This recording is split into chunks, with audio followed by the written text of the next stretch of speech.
Hola amigos, bienvenidos a un nuevo video en el canal Medinic. Les habla Oseas Brizuela, soy médico interno del sexto año de la carrera de medicina y seré el expositor en este video. En esta ocasión vamos a continuar hablando sobre el bloque de fisiología y hablaremos sobre el tema de angina de pecho. Antes de continuar con la explicación de este video, los invito por favor a suscribirse a nuestro canal. Con esto nos ayudarían mucho y también nos motivarían a seguir creando contenido. También síganos en nuestra página en Facebook, salimos igual como Medinic. Y bueno, sin más, espero que estén atentos porque vamos a iniciar con la explicación de la fisiopatología de la angina de pecho.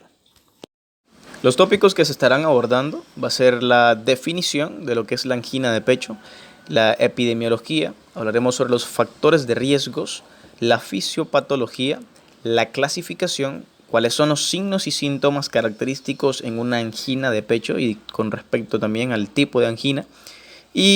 Vamos a dar un pequeño retoque, no vamos a profundizar, pero sí vamos a dar unos pequeños retoques sobre el tratamiento de la angina de pecho. ¿Y qué es la angina de pecho? ¿Cómo se define angina de pecho? Yo creo que todos, cuando escuchan el término angina de pecho, piensan de primera en una enfermedad cardíaca, en una enfermedad cardiovascular. Y pues no está del todo mal, porque la angina de pecho está íntimamente relacionada a una enfermedad cardiovascular. Pero la angina de pecho en sí no es una enfermedad, sino que es una serie de síntomas que suceden cuando el corazón se ve privado de sangre o no se le está dando el aporte de sangre que le está demandando. La expresión angina de pecho deriva etiológicamente del latín angor pectoris, que significa opresión o constricción pectoral. Esto es muy importante, significa opresión o constricción pectoral. El paciente cuando llega a la consulta te va a llegar refiriendo de que siente una opresión en el pecho, siente una sensación de presión en el pecho que se localiza retroesternal. No vamos a decir que es el único lugar donde se puede manifestar el dolor, porque el dolor puede ser un dolor referido que se extiende a diferentes partes. Si podemos ver en la imagen de la derecha, los puntos que están coloreados son los puntos donde se puede irradiar el dolor. Entonces el paciente puede llegar diciéndote que siente una presión en el pecho, una sensación de que hay algo pesado que le comprime el pecho, o también puede decirte que hay un dolor manifiesto, dependiendo la evolución de la angina de pecho. Más adelante vamos a ver esto. Ok, pero también puede decirte que el dolor se irradia a la mandíbula, un dolor en la mandíbula, un dolor en el brazo del mismo lado de la opresión de pecho, en el brazo izquierdo. También se puede irradiar al epigastrio, se irradia al brazo contralateral, se puede irradiar a la espalda, a la región de la escápula. Entonces, de esta forma va a llegar el paciente. Te va a referir cómo siente este dolor, de qué forma lo siente, opresivo. Entonces, la angina de pecho en sí pues es una serie de signos y síntomas que nos orientan a una enfermedad cardiovascular. Muchachos, antes de continuar hablando sobre angina de pecho, los invito a que revisen nuestro video de insuficiencia cardíaca congestiva. Es un video que está íntimamente relacionado con este. De hecho, cuando pensé hacer el tema de angina de pecho, lo hice porque ya había hecho insuficiencia cardíaca congestiva y son temas que están íntimamente relacionados y su conocimiento se complementa. Así que para que el conocimiento de ustedes sea un poco más compacto y se complemente, pues los invito a revisar angina de pecho. Y bueno, ¿cuál es la importancia de saber sobre angina de pecho? Pues como decíamos, la angina de pecho es una serie de signos y síntomas que nos orientan a una enfermedad cardiovascular. Y las enfermedades cardiovasculares siguen siendo ampliamente la primera causa de muerte en el mundo actual. El mundo actual es un mundo que tiene vicios en alimentación, que somos muy sedentarios, se hace poca actividad física, hay una alta tasa de obesidad. Y todo esto son factores de riesgo para desarrollar enfermedades cardiovasculares. Y el verdadero reto científico, por su trascendencia biológica, psicológica, social y económica, está aquí, en poder controlar estas enfermedades cardiovasculares porque tienen una afectación psicológica en la persona, una afectación psicológica a nivel social y económico. Se dice que más de 7 millones de personas mueren cada año como consecuencia de una cardiopatía isquémica, lo que corresponde a un 12,8% de todas las muertes. Es un número muy importante, así que es aquí donde está la importancia de saber angina de pecho para poder prevenir. No necesariamente se tiene que ser un médico para prevenir las enfermedades, así que tenemos que conocer cuáles son los factores de riesgo que predisponen a la persona a desarrollar una enfermedad cardiovascular, y de esta forma ya estamos tratando la angina de pecho, ya estamos tratando las enfermedades cardiovasculares. ¿Cuáles son los factores de riesgo para desarrollar angina? Bueno, dentro de ellos tenemos lo que son los santomas. Los santomas es una lesión cutánea que se da por depósitos de grasas, por depósitos de lípido en la piel, por debajo de la piel. Pues nos orientan a que hay una gran cantidad de lípido, una cantidad de grasa circulando, y esta cantidad de grasa comienza a acumularse por debajo de la piel. Pueden aparecer en cualquier parte del cuerpo, pero los lugares donde normalmente aparecen o con mayor frecuencia aparecen es en las articulaciones, como podemos ver, la articulación del codo, las rodillas y en las articulaciones de las manos. Pero pueden aparecer en otras localizaciones, pero como decíamos, estos son los puntos más frecuentes donde aparecen los santomas. Otros factores de riesgo para desarrollar enfermedad cardiovascular es el santelasma y el arco senil. Más que factores de riesgo, son signos que nos orientan que esta persona ha estado teniendo elevadas cantidades de colesterol en sangre. El santelasma es básicamente como los santomas, solo que se localiza en los párpados, en la piel de los párpados. El arco senil es un acúmulo de grasa en la parte frontal del ojo, por detrás de la córnea, bordeando lo que es el iris. La persona que ya tiene un arco senil, nosotros tenemos que pensar que esta persona tiene ya mucho tiempo viviendo una vida sedentaria, mucho tiempo viviendo una vida de alimentación cargada en grasas, cargada en lípidos, porque el arco senil aparece a largo plazo, cuando ya la persona tiene grandes descontroles de concentraciones de grasa en sangre, ya desde hace mucho tiempo, ya desde décadas atrás. Otros factores de riesgo para desarrollar enfermedades cardiovasculares, y de hecho de los principales factores de riesgo para desarrollar estas enfermedades, es la hipertensión arterial y la obesidad. El tabaquismo, el sedentarismo, la vejez y antecedentes familiares. El sedentarismo, ya sabemos nosotros por qué es un factor de riesgo para enfermedad cardiovascular: poca actividad física, alimentación cargada en grasas saturadas, constantemente en posiciones donde hay éstasis, lo que predispone a formación de trombo, lo que predispone a formación de placas de ateroma, placas de grasa en las arterias. La vejez, porque las arterias, entre mayores la persona, se vuelven más rígidas, se vuelven más tensas, hay menos elasticidad, por lo que se adaptan menos a los cambios de presión, a los cambios de flujo a nivel del torrente sanguíneo. Y pues los antecedentes familiares es un factor de riesgo muy importante, ¿verdad? Que ya que si tienen antecedentes familiares de enfermedades cardiovasculares, es muy frecuente o es muy común que la descendencia futura pues vaya a padecer de enfermedades cardiovasculares. Ejemplo de esto es la hipercolesterolemia familiar. Esto es un ejemplo muy claro de lo que son los antecedentes familiares. Bueno, y vamos a empezar a hablar sobre la fisiopatología de la angina de pecho, y para eso tenemos que conocer cuáles son los pasos para la formación de una placa de ateroma. Y ustedes se preguntarán, ¿qué tiene que ver la formación de una placa de ateroma con la angina de pecho? Bueno, pues de hecho tiene todo que ver, ya que la formación de esta placa de ateroma es la que provoca que se desarrollen las anginas de pecho. Decíamos que las anginas de pecho se desarrollan porque no hay una irrigación sanguínea que corresponda a las demandas del corazón. Cuando el corazón comienza a demandar más de la cuenta, por ejemplo, cuando la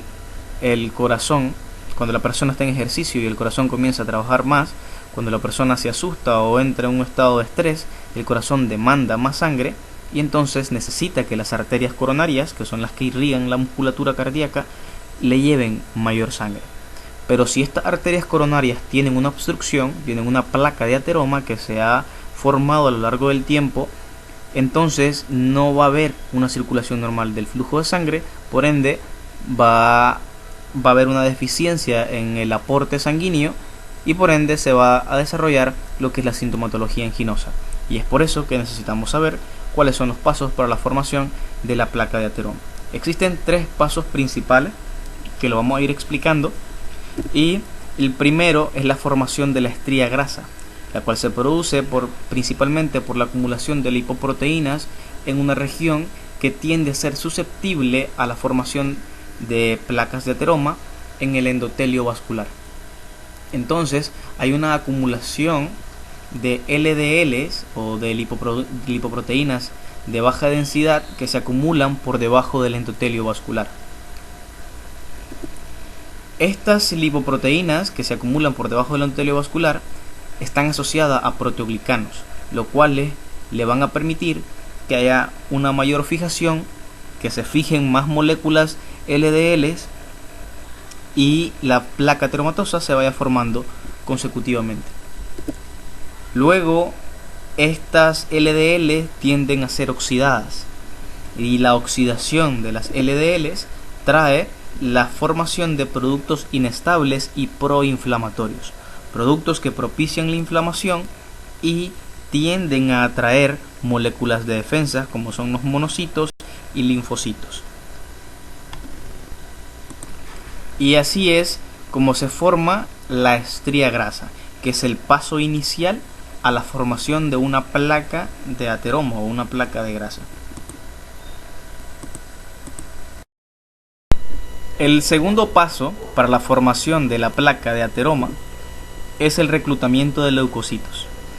Este reclutamiento de leucocitos se ve favorecido por la expresión de moléculas de adhesión celular que son liberadas por el endotelio. Los leucocitos que son reclutados o que son atraídos hacia el endotelio vascular son los monocitos y los linfocitos.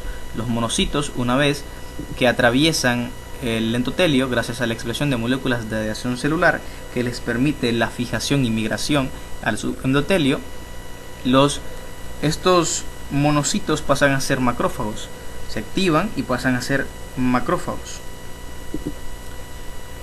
Los leucocitos, una vez que están en el subendotelio, comienzan a liberar citocinas mononucleares, tanto como la IL-1 y el factor de necrosis tumoral alfa, que en relación con el factor de crecimiento, el cual deriva de las plaquetas, estimula también la proliferación de células de músculo liso.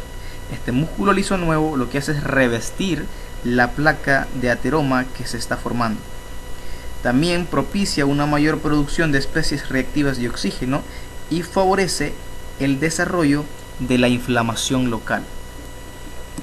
Y entonces, hasta el momento, lo que tenemos es la formación de una estría grasa, la cual posteriormente se da el reclutamiento de leucocitos. Estos leucocitos comienzan a oxidar más LDL, comienzan a sintetizar más citocinas, a provocar una mayor inflamación, a provocar la síntesis de nuevas células endoteliales que revistan, que recubran lo que es la placa de grasa, la placa de ateroma, y se vaya formando esa placa y vaya creciendo de manera constante.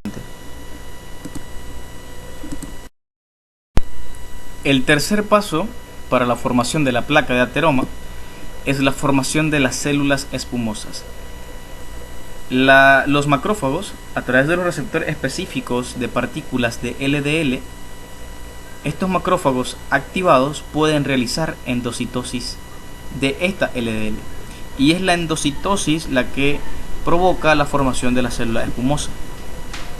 Entonces, el monocito inicialmente, al pasar al endotelio, al subendotelio, decíamos que los monocitos se diferenciaban a macrófagos.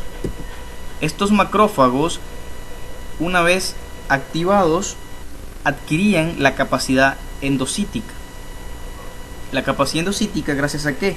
Gracias a receptores específicos de partículas de LDL que le permiten la endocitosis de las moléculas de LDL. Entonces, el LDL una vez que son fagocitados, que son introducidos al interior del macrófago mediante la endocitosis, el LDL es activado y promueve la liberación de endotelina. Una vez que este LDL está dentro del macrófago, se forma lo que es la célula espumosa, células espumosas que están cargadas en lípidos. Ok, pero continuamos. La LDL activada, que promueve la liberación de endotelina, y si bien sabemos, la endotelina 1 es un poderoso vasoconstrictor e inhibe a la óxido nítrico sintetasa, la cual obviamente sintetiza, provoca la sintetización del óxido nítrico, y el óxido nítrico es el mayor o el más potente vasodilatador. Entonces promueve la vasoconstricción e inhibe la vasodilatación, aumentando aún más el estrechamiento de la pared arterial, provocando aún más la disminución del aporte de sangre por parte de las arterias coronarias a la musculatura cardíaca. Luego tenemos que los macrófagos liberan proteasas. Entonces los macrófagos, una vez que son activados, son capaces de liberar proteasas. Proteasas tantos como las colagenasas y las elastasas. Estas lo que hacen es debilitar la placa y favorecen su ruptura. Y es por eso que la placa ateromatosa no es una estructura estable. Estamos explicando estos 3 pasos de manera un poco rápida, pero es algo que se va desarrollando por décadas. Para que se forme una placa inestable tienen que pasar años. Pueden pasar 10, 20 años para que se forme una placa inestable. Esto va de forma progresiva. Pero lo que tenemos que tener claro es que la placa de ateroma no es una placa estable. Gracias a las proteasas, por la acción de los macrófagos, esta placa es debilitada y en cualquier momento, por cambios de presiones, las personas que padecen de hipertensión arterial, por cambios en el flujo de sangre, por cambios en la demanda de sangre por parte del corazón, se puede romper esta placa y formarse un trombo que viaje a través de la circulación sanguínea, provoque una obstrucción mayor de la circulación, que provoque una lesión meramente del corazón y se introduce a lo que llamamos infarto agudo al miocardio.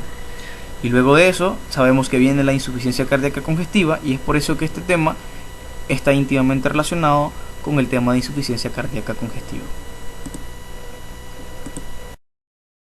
Esta imagen lo que hace es explicar de forma gráfica todo lo que ya venía explicando en las presentaciones anteriores. La migración de las lipoproteínas, cómo las lipoproteínas de LDL pasan al subendotelio, cómo estas se oxidan, luego que se oxidan entran en contacto con los monocitos se activan y pasan a ser macrófagos de monocitos. Lo que hacen es provocar una endocitosis de las lipoproteínas LDL y transformarse en células espumosas. Provocan la proliferación de músculo liso gracias al factor de necrosis tumoral alfa en conjunto con el factor de crecimiento endotelial, y se forma lo que es una placa de ateroma con revestimiento de músculo liso. Pues básicamente lo que explicábamos, pero de forma gráfica. Esta imagen me gusta bastante porque nos explica cómo se va desarrollando la placa ateromatosa a lo largo del tiempo, cómo pasa de ser una lesión inicial a formarse una placa ateromatosa rota. Si podemos ver, de la lesión inicial hasta la formación de una estría grasa, que es el primer paso para la formación de la placa ateromatosa, dice que se da a partir de la primera década. Tienen que pasar 10 años para que se forme una estría grasa. Ustedes dirán, bueno, pero ok, eso no es tan grave, o sea, tienen que pasar 10 años para que se forme una estría grasa. Pero creo que ahí está el problema. Principalmente está ahí el problema porque las personas no le toman importancia a la alimentación, no le toman importancia a su estilo de vida, porque nunca sienten síntomas. Si pueden ver en los signos clínicos, desde la lesión desde una lesión intermedia, desde que inició como una lesión inicial hasta tener una lesión intermedia, no hay signos clínicos, es asintomático.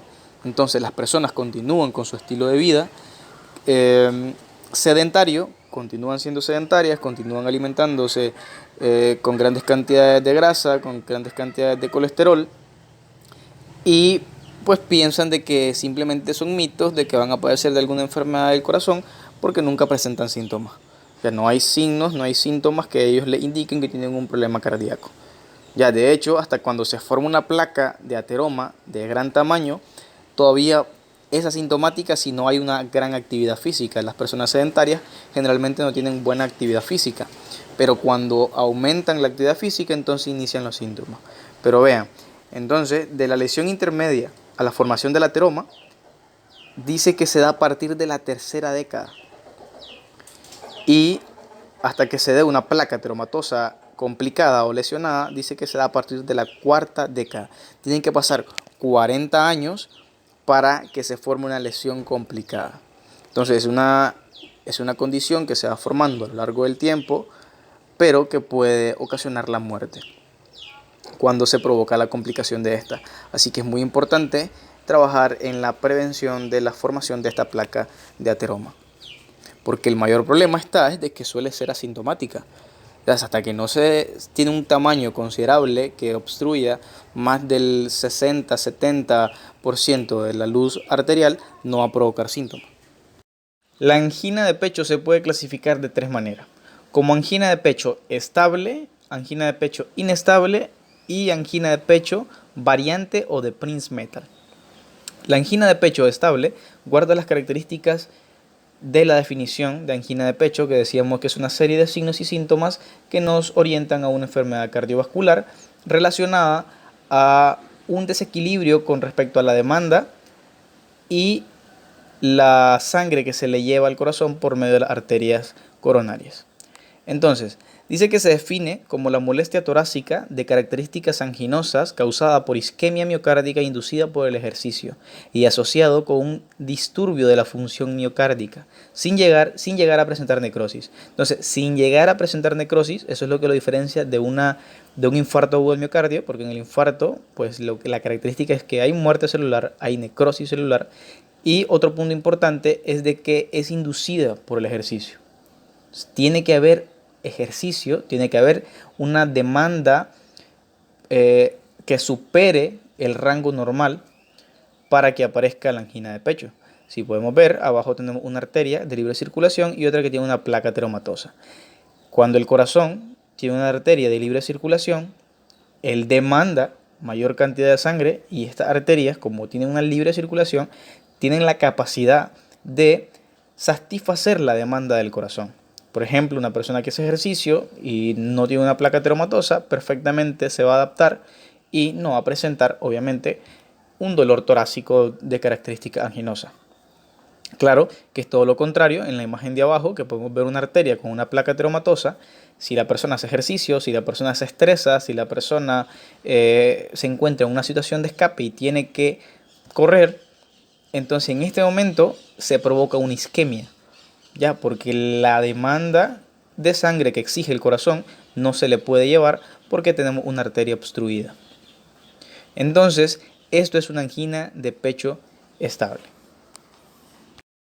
Peterson y Morowitz crearon una serie de criterios para hacer diagnóstico de angina de pecho estable, y se dice que esto es con respecto al dolor, a las características del dolor, y se puede clasificar como un dolor típico o atípico.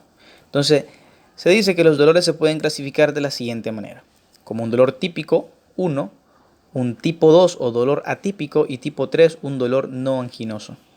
Entonces, la angina típica es aquella que guarda con los tres primeros criterios: una aparición con el ejercicio; número 2, que la duración sea breve, de 2 a 15 minutos, que no supere los 15 minutos; que el episodio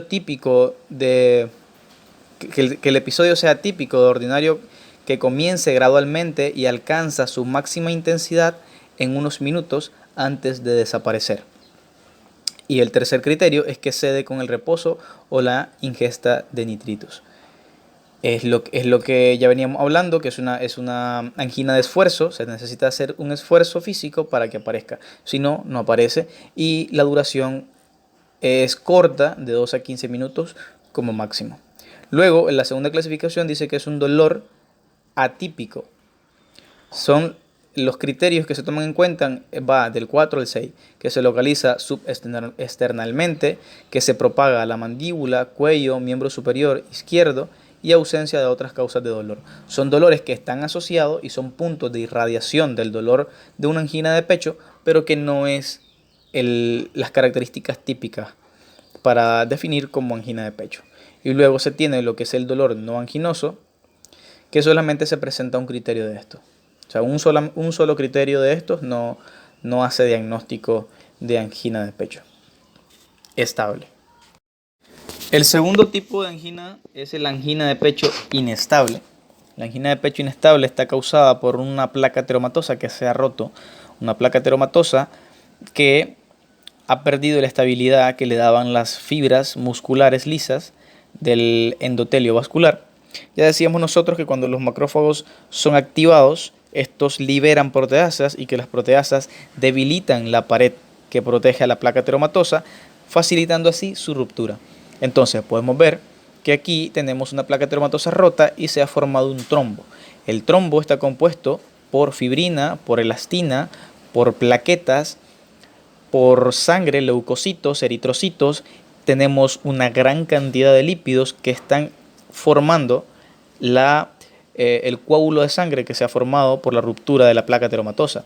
Una gran cantidad de células espumosas, aumentando el tamaño y el volumen de este trombo, ocluyendo aún más la circulación.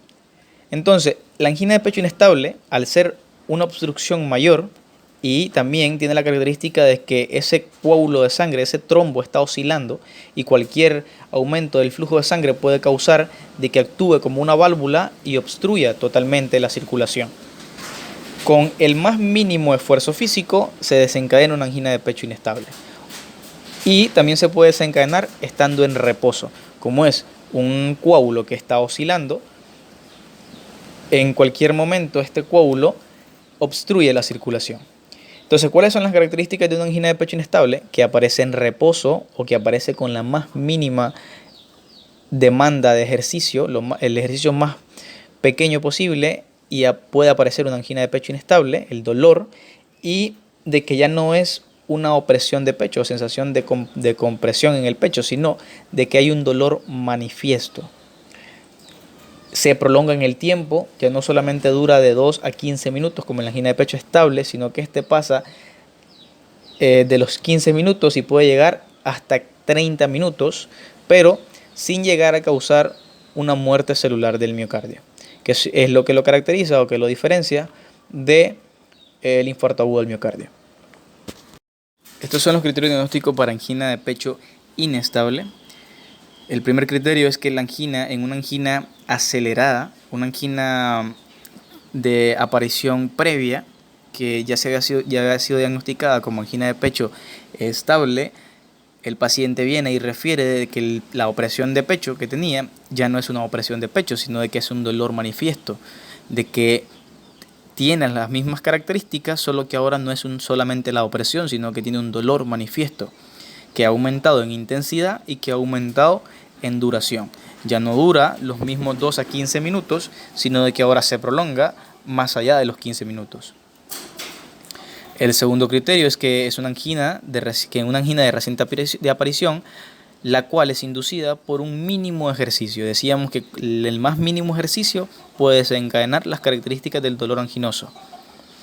Y luego es una angina, el tercer criterio es que sea una angina en reposo, que el paciente, sin estar haciendo ninguna actividad física, se presente el dolor con característica anginosa sin hacer ninguna actividad física.